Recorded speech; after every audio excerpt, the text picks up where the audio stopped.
আবারও ডুয়ার্সের বানারহাট ব্লকের চানাটিপা এলাকা থেকে উদ্ধার হলো 10 ফিট দৈর্ঘ্যের অজগর সাপ। জানা যায় শনিবার বিকেল নাগাদ বেরুবাগ নদীতে একটি 10 ফিট দৈর্ঘ্যের অজগর সাপ একটি হাঁসকে তাড়া করছিল।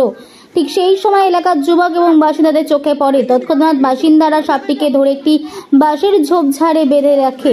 খবর দেয় মোড়াঘাট রেঞ্জের খটিমড়ি বিটের বনকর্মীদের। খবর পেয়ে তারা ঘটনাস্থলে এসে 10 ফিট দৈর্ঘ্যের অজগর সাপটিকে উদ্ধার করে নিয়ে যায়। যদিও এই বিষয়ে মোড়াঘাট রেঞ্জের রেঞ্জার চন্দন ভট্টাচার্য বলেন, সাপটিকে উদ্ধার করে নিয়ে আসা হয়েছে। পর্যবেক্ষণের পর আবারও জঙ্গলে ছেড়ে দেওয়া হবে। বাসিন্দাদের অভিযোগ, প্রতিনিয়ত বাড়ির উঠোন থেকে একের পর এক হাঁস মুরগি সাবার করে খাচ্ছে অজগর। বাসিন্দাদের ধারণা, সামনেই রয়েছে খটিমারি এবং তোতাপাড়া জঙ্গল। সেই জঙ্গল থেকে মাঝে মধ্যে লোকালয়ে চলে আসছে অজগর সাপ। জলপাইগুড়ি থেকে খাদিমুল ইসলামের report, smile India news Bangla.